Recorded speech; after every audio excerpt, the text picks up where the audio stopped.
چاہیں تم یہ آگے تمہید کیا میں ہے؟ آگے کیا ہے؟ صفحہ نمبر 560 امام ابو حنیفہ کو اللہ نے صاحب کشف بنایا تھا۔ وہ جب کسی کو وضو کرتے ہوئے دیکھتے تو اس شخص کے اعمال مطلب گناہ بھی دیکھ لیتے، حتیٰ کہ یہ بھی پتہ چل جاتا ہے کہ گناہ کبیرہ کیا ہے یا گناہ صغیرہ، اور پھر لوگوں کو بتایا کرتے تھے تم یہ گناہ نہ کیا کرو، یا تم گناہ کیا ہے توبہ کر لو۔ اب یہ نہ یہ کشف رسول کو ہے نہ یہ کشف صحابہ کو ہے کہ وضو کرتے ہوئے، لیکن چلو ان کو بھی چھوڑ دیں۔ اللہ تو ستار العیوب نہیں ہے، گناہوں پہ پردہ ڈالنے والا۔ الحمدللہ وکفا والصلاة والسلام علی من لا نبی بعد، اما بعد، قابل صد احترام علماء، ہر دل عزیز طلباء اور اہل سنت والجماعت کے غیور عوام، فضائل اعمال پر ایک صحافی کے سوالات اور اعتراضات یا اکابر کی اسلاف کے واقعات پر اعتراضات اور سوالات کے جواب کا سلسلہ ہم نے شروع کیا ہوا ہے۔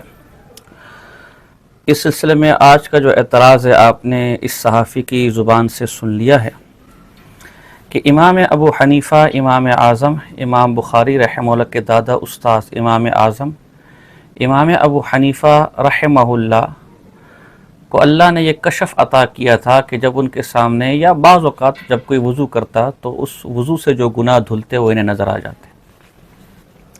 اس پر اس 100 کروڑ صحافی نے ایک سوال تو یہ اٹھایا کہ اللہ تو بڑا ستار ہے، اللہ تو بڑا پردہ رکھنے والا ہے، تو امام صاحب کے سامنے اس طرح لوگ کی پردہ دری کیوں کر رہے تھے؟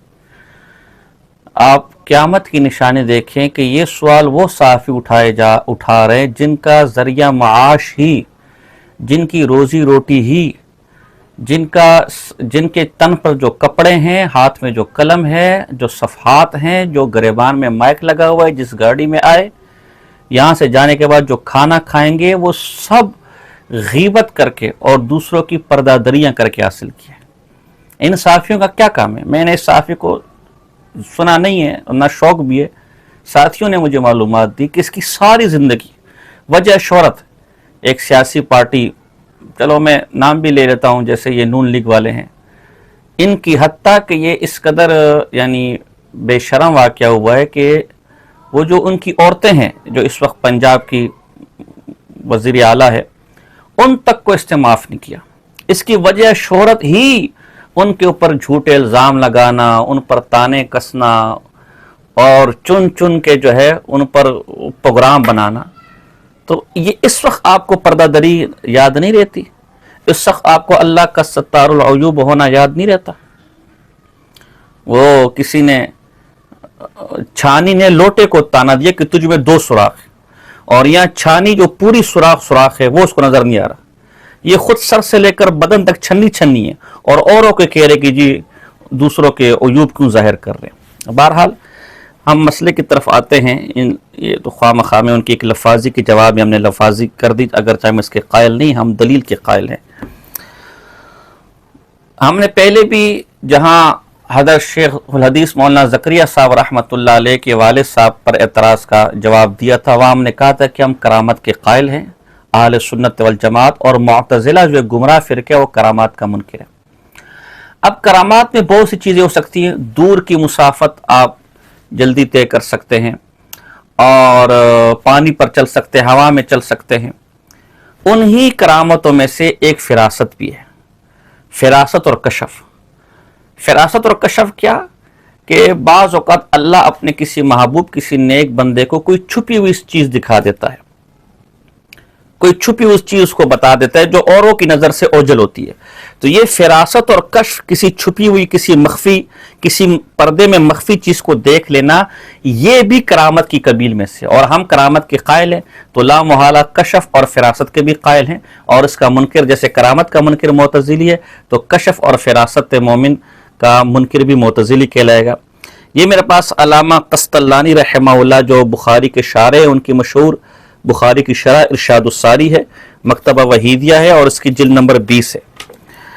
اس کی جلد نمبر 20 میں لکھتے ہیں، صفحہ نمبر 226 ہے، اور جو باب ہے بخاری کا، باب قول اللہ تعالی عالم الغیب فلا یظہر علی غیب احدا، اس کے تحت وہ لکھتے ہیں کہ اما کرامات الاولیاء فہی من قبیل التلویحات واللمحات او من جنس اجابت دعوت و صدق فراست فان کشف الاولیاء غیر تام کالانبیاء. کہتے ہیں کہ اولیاء اللہ کی کرامات ہی میں سے روحانی اشارات اور الہام کی جھلکیاں ہیں، اور انہی میں سے دعا کا قبول ہو جانا اور فراست کا سچا ہو جانا ہے. فراست کا ہو جانا یہ بھی کرامات میں سے ہے. فرق یہ ہے کہ جو اولیاء اللہ کا جو کشف اور فراست ہوتی ہے وہ انبیاء کی طرح یقینی اور قطعی اور کامل اور مکمل نہیں ہوتی.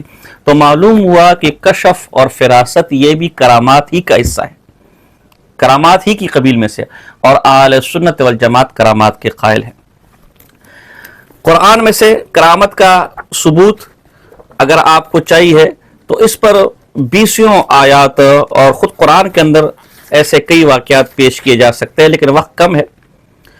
میں قرآن کریم کی آیت سورہ حجر ہے اور اس کی آیت ان فی ذالک لآیات للمتوسمین، آیت نمبر 75 ہے. اس کے تحت حضرت مجاہد تابعی رحمہ اللہ سے صحیح سند کے ساتھ تفسیر لکھتے ہیں اے للمتفرسین، یعنی ان چیزوں میں نشانیاں ہیں فراست والوں کے لیے. تو فراست کا ثبوت قرآن کی آیت سے ہوا، اور حضرت امام مجاہد رحمہ اللہ سے یہ تفسیر صحیح سند کے ساتھ منقول. تو معلوم ہوا کہ کشف اور فراست یہ کرامت کا حصہ ہے اور اس کا ثبوت قرآن سے. لہٰذا امام اعظم رحمہ اللہ پر ان گناہوں کا وضو کے دوران دکھ جانا، ظاہر ہو جانا بطور کشف اور فراست تھا.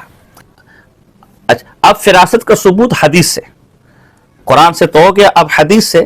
ترمذی کی روایت ہے، حدیث نمبر 3392، پاک پیغمبر صلی اللہ علیہ وسلم فرمائے اتقوا فراست المؤمن فإنه ينظر بنور اللہ. یہ روایت مولانا ترجمانی صاحب نے بھی پیش کی اس صحافی کو، اور پھر یہی آیت حضور نے پیش کی فراست کے باب میں. چنانچہ شیخ البانی مرحوم نے سلسلۃ الاحادیث الصحیحہ کی جلد نمبر 4 صفحہ نمبر 265 سے 270 تک اس روایت کو حسن درجے کی روایت کا ہے. اور اس طرح عبد الرحمن مبارک پوری صاحب رحمۃ اللہ علیہ جو اہل الحدیث عالم ہیں، انہوں نے تحفۃ الاعوذی کے اندر بھی اس کی سند کو حسن سند کا ہے. علامہ شوکانی مرحوم نے فتح القدیر کے اندر اس کی سند کو حسن درجے کی سند کا ہے، اور مجموعۃ الفتاوی کے اندر بھی یہ چیزیں مل جائیں گی.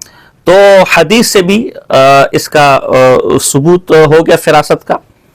اب آئیے اگلا مسئلہ کہ آیا وضو کرنے سے گناہ جھڑتے ہیں یا نہیں، جسے بطور کشف اور فراست امام اعظم امام ابو حنیفہ رحمہ اللہ دیکھ رہے تھے. تو بالکل، چنانچہ صحیح مسلم کا باب ہے باب خروج الخطایا مع ماء الوضو، پانی کی وضو کے ساتھ گناہوں کا نکل جانا، جھڑ جانا.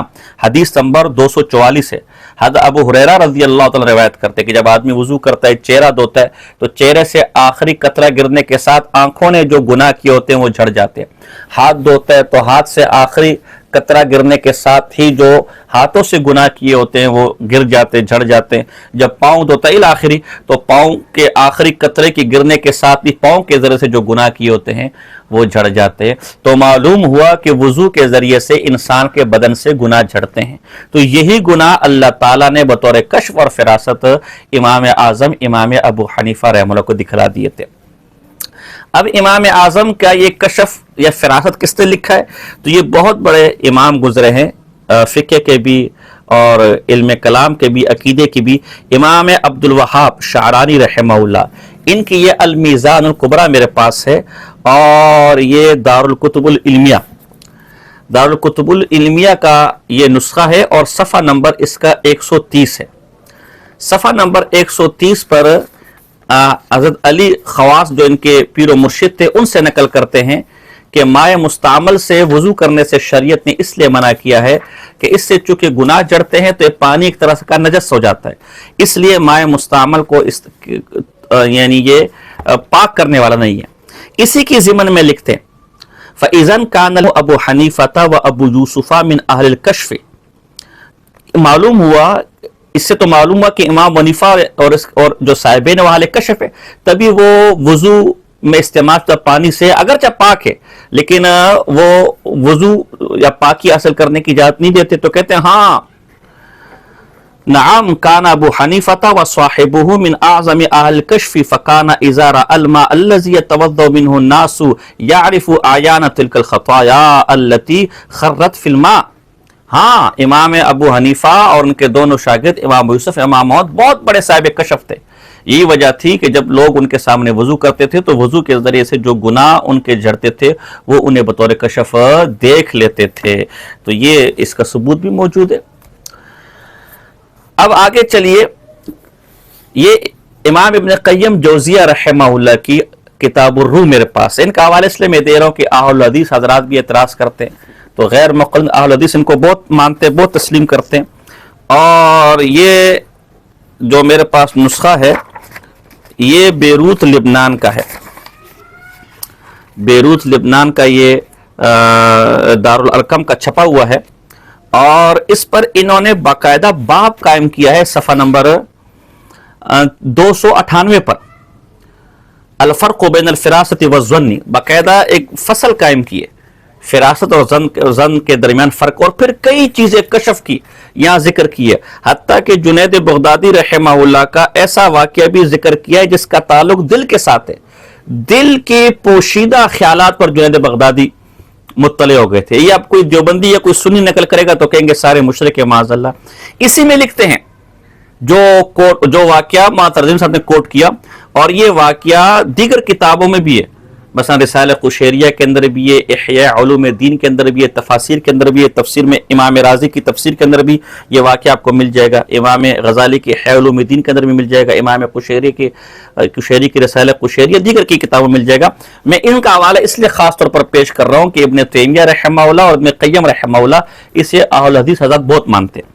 تو اس میں لکھا ہے کہ عثمان غنی رضی اللہ تعالیٰ کے زمانے میں ایسا ہوا کہ ایک شخص کی نظر ایک بیوی پر پڑی اور اس کا حسن اسے اچھا لگا. اب جب وہ عثمان غنی رضی اللہ تعالیٰ کے پاس آئے تو يدخل علی احدکم واثر الزنا ظاہر علی عینیہ، عثمان غنی پہچان گئے اور کہا کہ تم میں سے بعض لوگ میرے پاس اس حال میں آتے کہ ان کی آنکھوں سے زنا کے اثرات ظاہر ہو رہے ہوتے. فقلت، وہ شخص جس نے یہ کام کیا تھا، اوحی بعد رسول اللہ صلی اللہ علیہ وسلم، وہ حیران ہو گیا. اس نے کہا آپ کو کیسے پتا چلا؟ کیا رسول اللہ کے بعد بھی وہی آتی ہے جو اللہ نے یہ بات جو آپ کے علم میں نہیں تھی آپ کو بتا دی؟ تو آپ نے فرمایا لا ولکن تبصرۃ و برہان و فراست صادقۃ، کہا نہیں وہی نہیں آتی، سچی فراست ہے، ایک فراست تھی، کشف تھی، مجھے اللہ نے دکھلا دیا، میں نے دیکھ لیا. تو اگر عثمان غنی رضی اللہ تعالی عنہ آنکھوں سے کون سا گناہ ہوا ہے اس کو دیکھ لیتے ہیں اور ابن قیم اور بتا بھی دیتے ہیں، اور ابن قیم اسے جیسا محدث اسے نقل کرتا ہے، کوئی آسمان نہیں گرتا، اس پر کوئی میمز نہیں بنتی، کوئی کہانیاں نہیں بنتی، اسے کوئی پیش نہیں کرتا، کوئی اس پہ اعتراض نہیں کرتا. اور اگر انہی جیسے واقعات کو اہل سنت والجماعت اکابر علماء دیوبند نقل کر دیں تو آسمان سر پر اٹھا لیا جاتا ہے. بنیادی وجہ جہالت ہے، چونکہ جھوٹے دعوے کہ نہ میں وہابی نہ میں فلاں، میں ہوں کتابی، جو بھی ان کا نعرہ ہے جھوٹے. نہ کتاب آج تک پڑھی ہے نہ دیکھی ہے، بس اردو کی جو کتاب ہے اس پر جو سرچ کیا وہ سامنے آیا، اس پر شروع ہو گئے. چونکہ نہ عربی پڑھنے آتی ہے نہ سمجھنے آتی ہے، تو چونکہ کتابوں کا مطالعہ نہیں کیا، کتابوں کا علم نہیں ہے، اور آدمی کو جس چیز کا علم نہیں ہوتا تو اپنی جہالت کی وجہ سے وہ اس کا دشمن بن جاتا یا اس کا انکار کر دیتا ہے. لہٰذا میں مرزا منگول صاحب اور جو صحافی صاحب ہیں ان کے جو شاگرد ہیں ان سے گزارش کروں گا کہ آپ اختلاف کریں لیکن دلیل کی بنیاد پر کریں، موٹی عقل کی بنیاد پر نہ کریں. اب یہ کہنا کہ رسول اللہ صلی اللہ علیہ وسلم کے بارے کے لیے ایسا نہیں ہوا تھا، تو بھئی قرآن کے اندر ہے کہ بی بی مریم کو بے موسم پھل مل رہے تھے، رسول اللہ صلی اللہ علیہ وسلم کو تو نہیں ملے، انہوں نے تو پیٹ پر پتھر باندھے، تو اب کیا آپ اس کا انکار کریں گے؟ قرآن کے اندر ہے کہ عیسیٰ علیہ السلام پہلے دن ہی بول پڑے اور پہلے دن ان کو نبوت مل گئی، حالانکہ اللہ کے رسول صلی اللہ علیہ وسلم تو پہلے دن نہیں بولے. تو بھئی کتنی چیزیں ایسی ہیں جو بعض اولیاء اللہ کے لیے ثابت ہے لیکن رسول اللہ صلی اللہ علیہ وسلم کے لیے ثابت نہیں ہوگی، اس لیے کہ ان چیزوں کے محتاج نہیں ہیں، وہ ان کے بغیر بھی امام الانبیاء ہے. یہ تو اللہ کی طرف ہے نا بھئی، اللہ پہ اعتراض ہے کہ آپ نے یہ اس کو کیوں دیا اور وہ اس کو کیوں نہیں دیا، اعتراض تو اللہ پر ہوا. قرآن میں کئی کرامات ایسی مل جائیں گی اور کئی کشف ایسے مل جائیں گے جو صحابہ انبیاء کے لیے نہیں. اب سلیمان علیہ السلام کا واقعہ قرآن میں موجود ہے، ان کا وزیر آصف برقیہ وہ لے کر آتے ہیں تخت کرامتن، سلیمان علیہ السلام نہیں لے کر آتے. تو کیا آپ اس کا انکار کریں گے؟ یہ سوال کریں گے کہ سلیمان علیہ السلام تو نبی ہیں، ان کے پاس یہ طاقت کیوں نہیں ہے؟ یا وہ یہ کام کیوں نہ کر سکے؟ خواہ مخواہ میں اس طرح کے عقلی ڈھکوسلوں سے نصوص کو اور دین کو نہیں ٹھکرایا جاتا. یہ وہی معتزلہ والی سوچ ہے کہ اپنی عقل کو پیمانہ، جو اتنی سی عقل ہے، اتنی سی، وہ بھی ناقص ہے، اتنی سی عقل کو پیمانہ بنا کر اللہ کے قرآن، پاک پیغمبر کے فرمان اور اس دین کے مستند اسلاف اور علماء کے اقوال کو رد کریں گے. اللہ ایسے حضرات کو ہدایت نصیب فرمائے. وما علیہ، باتیں اور بھی ہے، دلیلیں اور بھی ہمارے پاس بہت ہے، لیکن ظاہر ہے پھر وہ چیز لمبی ہو جاتی ہے، پھر کوئی دیکھتے نہیں ہے. یہ تو جب آمنے سامنے ٹاکرا ہوگا تو پھر انبار ہے. یا آپ کو میرے پیچھے کتابیں نظر آ رہی ہے، چاروں طرف ڈھیر لگا ہوا ہے کتابوں کے، یہ لمبی لمبی دیواریں اور کتابوں کے ڈھیر لگے ہوئے ہیں، ہم نے اسی دن کے لیے رکھے ہوئے ہیں. یہ تو جب آمنے سامنے گفتگو ہوگی انشاءاللہ پھر معلوم ہوگا. وما علینا الا البلاغ المبین.